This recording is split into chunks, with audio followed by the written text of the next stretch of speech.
পোনপ্ৰথমত আজি এই সংবাদ মেলৰ যোগেদি ওদালগুৰিৰ আমাৰ যি সাংবাদিক বন্ধুসকল আছে আপোনালোকক মই এপছৰ তৰফৰ পৰা ধন্যবাদ যাচিছোঁ। আজি আমি গোটেই বিশ্বজুৰি COVID-19 বা কৰোনা ভাইৰাছক লৈ যি এটা আতংকৰ সৃষ্টি হৈছে বা ইয়াৰ যি প্ৰভাৱ গোটেই বিশ্বজুৰি এতিয়া বিস্তাৰ হৈছে আৰু ইয়াৰ পৰা বাচিবলৈ বা ইয়াৰ পৰা আমি বাচি থাকিবৰ কাৰণে বা সকলোৰে সেফটি আৰু সিকিউৰিটিটো নজৰত ৰাখি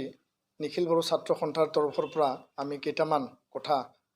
ৰাইজলৈ আৰু চৰকাৰলৈ আমি আহ্বান জনাব বিচাৰিছোঁ। আৰু প্ৰথমতে আমি কম যে অসম চৰকাৰ আৰু ভাৰত চৰকাৰক আজিৰ এই তাৰিখত COVID-19 বা কৰোনা ভাইৰাছক লৈ ইয়াক প্ৰতিহত কৰিবৰ কাৰণে বা ইয়াৰ পৰা আমি বাচিবৰ কাৰণে যিখিনি পদক্ষেপ লোৱা হৈছে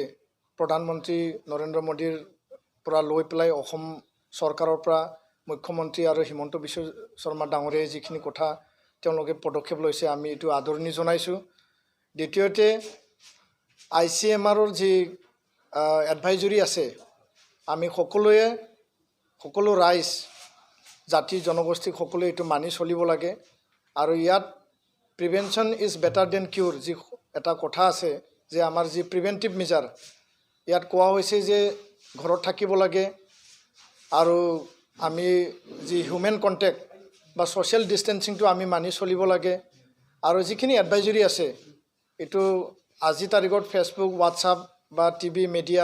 প্ৰিণ্ট ইলেক্ট্ৰনিক মিডিয়াত ইয়াৰ গোটেই মানে প্ৰচাৰ হৈছে সেই এডভাইজৰীখন মানি চলিব লাগে।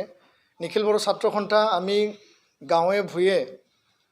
ইয়াৰ কাৰণে যোৱা 20 তাৰিখত আমাৰ যি কেন্দ্ৰীয় কাৰ্যনিৰ্বাহক সভা হৈছিল তাত আমি আঞ্চলিক ইউনিট আৰু ডিষ্ট্ৰিক্ট কমিটিবিলাকক আমি কৈ দিয়া হৈছে যে ইয়াৰ কাৰণে ৰাইজৰ ওচৰত যাই পেলাই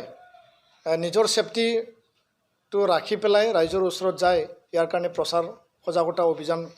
চলাব লাগে। আৰু আজি তাৰিখত আমি এটা নিৰ্দেশ আমি জাৰি কৰিছোঁ যে জিলা প্ৰশাসন আৰু থানা আৰু আউটপোষ্ট যিবিলাক আছে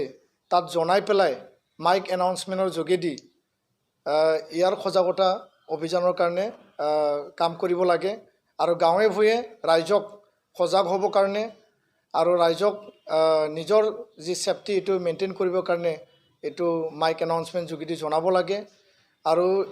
এই মাইক এনাউন্সমেণ্টৰ যিখিনি কাম কৰিব তাত যাতে ৰাইজক ভয় খুৱাব নালাগে ৰাইজক সজাগ হ'বলৈ জনাব লাগে আৰু সাহসেৰে সকলো কাম যাতে হাতত লৈ এই কথাটো আমি নিৰ্দেশযোগে আমি প্ৰচাৰ কৰিছোঁ। তৃতীয় কথাটো হ'ল যে আজিৰ পৰা যি লকডাউন অসমত অহা 31 তাৰিখৰ ৰাতি 12 বজালৈকে যি অসম চৰকাৰে জাননী জাৰি কৰিছে এইটো নিখিল বড়ো ছাত্ৰ সন্থা আমি আদৰণি জনাইছোঁ আৰু ইয়াৰ যোগেদি ৰাইজৰ যি সঁহাৰি ৰাইজৰ যি সহযোগ এইটো নিখিল বড়ো ছাত্ৰ সন্থাও আমি বিচাৰিছোঁ। আৰু অসম এনেকুৱা ৰাজ্য য'ত নেকি আমাৰ মেডিকেলৰ যিখিনি সা সুবিধা লাগে ডক্টৰৰ যিখিনি সা সুবিধা লাগে বা ICUৰ যিখিনি আমাৰ ব্যৱস্থা থাকিব লাগে চিভিল হস্পিটেলতো ন্যূনতম যিখিনি সা সুবিধা থাকিব লাগে বহুতো জিলাত এতিয়ালৈকে হৈ উঠা নাই আৰু ইয়াৰ কাৰণে এইটো এটা চিন্তাৰ বিষয়। আৰু এই যি মহামাৰী যি পেণ্ডেমিক ইয়াৰ পৰা যদি আমি ৰক্ষা পাব লাগে নিজৰ সেফটি নিজে কৰিব লাগিব আনৰ সেফটিও আমি চাব লাগিব আৰু সমাজ আৰু ৰাজ্য দেশৰ সেফটি বা মানৱতাৰ সেফটি আমি নজৰত ৰাখি সকলো কাম আমি হাতত ল'ব লাগিব। তো ইয়াৰ কাৰণে ইয়াৰ যি প্ৰভাৱ নিশ্চয়কৈ পৰিব যে আমাৰ দুখীয়া দৰিদ্ৰ যিবিলাক ডেইলি ৱেজ লেবাৰাৰ আছে যিখিনি আমাৰ ব্যৱসায় বাণিজ্য আছে প্ৰতিষ্ঠানবিলাক আছে লগতে আমাৰ যিখিনি ইকনমি আমাৰ দৈনন্দিন যিখিনি উপাৰ্জন হয় ইয়াৰ দ্বাৰা সকলোৱে কাম কৰি পেলাই দৈনন্দিন তেওঁলোকে এসাঁজ বা দুসাঁজ খোৱাৰ কাৰণে যিখিনি যত্ন কৰে ৰিক্সাৱালা ঠেলাৱালাৰ পৰা এই গোটেই ইয়াৰ ওপৰত প্ৰভাৱ পৰিব। তথাপিও মানুহ জীয়াই থাকিলে সকলো সম্ভৱ হ'ব আৰু মানুহ জীয়াই থকা বা মানুহ বাচি থকাটোৱে এতিয়া মানে প্ৰধান লক্ষ্য হৈ পৰিছে বা প্ৰায়ৰিটি হৈ পৰিছে। তো ইয়াৰ কাৰণে নিখিল বড়ো ছাত্ৰ সন্থাই এই ক্ষেত্ৰত ৰাইজক সজাগ কৰি পেলাই ৰাইজক কেনেকৈ সহায় কৰিব পাৰে দৰিদ্ৰ দুখীয়া বা যিবিলাক দৈনন্দিন হাজিৰা কৰে তেওঁলোকক কেনেকৈ সহায় কৰিব পাৰে চৰকাৰৰ ওচৰত আমি এইটো দাবী ৰাখিছোঁ চৰকাৰে ইয়াৰ কাৰণে যিখিনি দৃঢ় এটা পদক্ষেপ তেওঁলোকে আগবঢ়াব লাগে আৰু যি 1 তাৰিখৰ পৰা 1 এপ্ৰিলৰ পৰা যি চাউল দিয়া কথা চৰকাৰে ঘোষণা কৰিছে তাৰ আগতে যদি এইবিলাক ব্যৱস্থা ন্যূনতম তেওঁলোকে যাতে খাবৰ কাৰণে মানে চাউল দালি আৰু এই মানে তেল বা নিমখ জাতীয় বস্তুবিলাক সবে পাব পাৰে ইয়াৰ খা সুবিধাটো কৰিব লাগে আৰু তেওঁলোকে ঘোষণা কৰিছে যে গেলামাল আৰু মেডিচিন সেই দুটা খোলা থাকিব তৎসত্ত্বেও মানুহ তাত যেতিয়ালৈকে পইচা নাথাকিব গেলামালত বা মেডিচিন দোকানত যাবৰ কাৰণে অসুবিধা নিশ্চয় তেওঁলোকৰ সমস্যা হ'ব তো যিখিনি উপাৰ্জন সেই উপাৰ্জনত তেওঁলোকে দৈনন্দিন যিহেতু নিজৰ কাম চলায় তো ইয়াৰ কাৰণে চৰকাৰে বা যোৱাকালি ফাইনেন্স মিনিষ্টাৰে কৈছে যে ইয়াৰ কাৰণেও অসম চৰকাৰে এটা পদক্ষেপ বা ঘোষণা কৰিব বুলি কৈছে তো আমি আশাবাদী যে ৰাইজৰ যাতে জীয়াই থকাটো আমি কোভিডক লৈও আমি যুদ্ধ চলাব লাগিব আৰু নিজে যাতে এসাঁজ দুসাঁজ খাই পেলাই 5-7 দিনত আমি যাতে বাচি থাকিব পাৰোঁ বা আমাৰ জীৱনটো আমি চলাই লৈ যাব পাৰোঁ ইয়াৰ কাৰণে চৰকাৰক আমি এটা ভাল পদক্ষেপ ল'ব বুলি আমি আশাবাদী আৰু আমি এইটো আহ্বান জনাইছোঁ তৃতীয় কথাটো হ'ল যে আজি তাৰিখত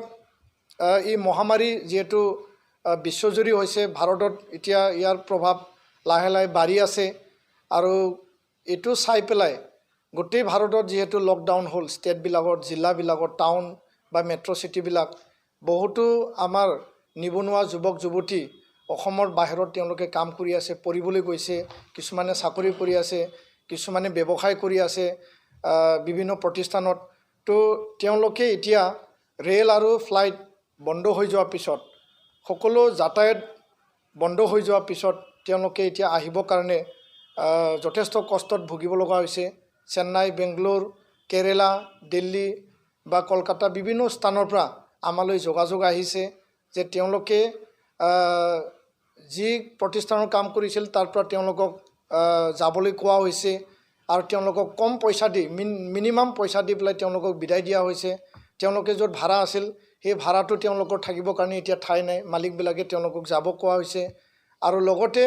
ৰেল ষ্টেচনত যদি আহে তেওঁলোকে ৰেলত মানে ট্ৰেইন নাই এইটো ছাৰ্ভিচটো ক্ল'জ ডাউন হৈছে ফ্লাইটৰ ব্যৱস্থা এতিয়া নাই লগতে যিবিলাক হোটেলবিলাক আছিল থাকিবৰ কাৰণে বা খাবৰ কাৰণে এই হোটেলবিলাকো এতিয়া বন্ধ হৈ পৰিছে তো তেওঁলোকে এটা বেয়া এটা পৰিৱেশত সন্মুখীন হ'ব লগা হৈছে তাৰ কাৰণে অসম চৰকাৰে ইয়াৰ কাৰণে স্পেচিয়েল পদক্ষেপ ল'ব লাগে আৰু আজি অসমৰ যি বিষয়া অসম চৰকাৰৰ তেওঁলোকৰ লগত আমি যোগাযোগ কৰি চেন্নাই যি মানে আসাম হাউচ আছে তাত কিছু আমাৰ যুৱক যুৱতীবিলাক তাত মানে তেওঁলোকে মানে শেল্টাৰ লৈছে আৰু অসম চৰকাৰক আমি আহ্বান জনাম য'ত য'ত অসমৰ যিখিনি আসাম হাউচ বা আসাম ভৱন আছে বা য'ত যেনেকুৱা হয় হোম মিনিষ্ট্ৰী ভাৰত চৰকাৰেও তেওঁলোকে নিৰ্দেশ জাৰি কৰিছে যে কোনো কাৰণত নৰ্থ ইষ্টৰ মানুহবিলাকক মানে ৰেচিয়েল ডিছক্ৰিমিনেশ্যন যাতে কৰা নহয় এই কৰোনা ভাইৰাছ বা কোভিড-19 চিটুৱেশ্যনক লৈ তো এই কাৰণে আমি অসম চৰকাৰ ভাৰত চৰকাৰক আহ্বান জনাইছোঁ যে আমাৰ মানুহবিলাকে এতিয়া বেমাৰ মানে যদিও আহিছে বা এই ইনফেকশ্যন যদিও বিস্তাৰ হৈছে কিন্তু মানুহ যদি হাৰাশাস্তি কৰা হয় বা মানুহ খাব নাপাই যদি মৰিব লগা হয় বা তেওঁলোকে বেয়া পৰিৱেশত থাকিব লগা হয় নিশ্চয়কৈ মানে বেমাৰটো এটা পাৰ্ট কিন্তু মানুহ হাৰাশাস্তি বা মানুহে থাকিবলৈ নাপোৱাৰ কাৰণে বা খাব নোপোৱাৰ কাৰণে এইটো এটা ডাঙৰ এটা আৰু সমস্যা মানে আনপিনিদি সৃষ্টি হ'ব তো ইয়াৰ কাৰণে অসম চৰকাৰ আৰু ভাৰত চৰকাৰৰ ইয়াৰ দায়বদ্ধতা নিশ্চয় আছে আৰু শেষত আমি ক'ব বিচাৰিছোঁ যিখিনি আমাৰ যুৱক যুৱতী বা যিখিনি আমাৰ ৰাইজ অলৰেডি ঘূৰি আহিল তেওঁলোকে ট্ৰেইনেদি বা ফ্লাইটেদি ঘূৰি আহিল এই ঘূৰি অহা মানুহখিনি তেওঁলোকে আজি তাৰিখত ৰেলৱে ষ্টেচনত হোম কোৱাৰেণ্টাইন এটা মানে ষ্টেম্প দি পেলাই তেওঁলোকক পঠোৱা হৈছে বা ফ্লাইটত অহাবিলাককো একে ছিষ্টেমত কৰা হৈছে তো আমি গম পাইছোঁ যে কিছুমান আমাৰ অসমৰে মানুহ তেওঁলোকে ঘূৰি আহি ৰেল ষ্টেচনৰ পৰা পলাইছে বা গাঁৱত আহি পেলাই তেওঁলোকে হোম কোৱাৰেণ্টাইনৰ যি ন্যূনতম যিখিনি ৰুলছ মেইনটেইন কৰিব লাগে এইখিনি তেওঁলোকে মেইনটেইন কৰা নাই আৰু ইয়াৰ কাৰণে ৰাইজৰ ছেফটি নিজৰ ঘৰখনৰ ছেফটি নিজৰ পৰিয়ালৰ ছেফটি সকলো কথা চাই পেলাই যিবিলাকে আজি তাৰিখত এই মানে বেয়া যি বুদ্ধিবিলাক লৈ পেলাই তেওঁলোকে নিজকে বাচি ৰাখিবৰ কাৰণে চেষ্টা চলাইছে এইটো কোনো কাৰণত ভাল নহয়। তো যিবিলাকে পলাইছে তেওঁলোকে অতি সোনকালে জিলা মানে যি স্বাস্থ্য কেন্দ্ৰ বা আমাৰ যিখিনি স্বাস্থ্য কেন্দ্ৰত লেবৰেটৰী টেষ্ট কৰা ব্যৱস্থা আছে তাত টেষ্ট কৰিব লাগে। আৰু হোম কোৱাৰেণ্টাইনৰ কাৰণে যিখিনি মানুহ ষ্টেম্প মাৰি পঠোৱা হৈছে তেওঁলোকে নিজকে ঘৰত আইচলেশ্যনত থাকি বা হোম কোৱাৰেণ্টাইনত থাকি পেলাই তেওঁলোকে নিজৰ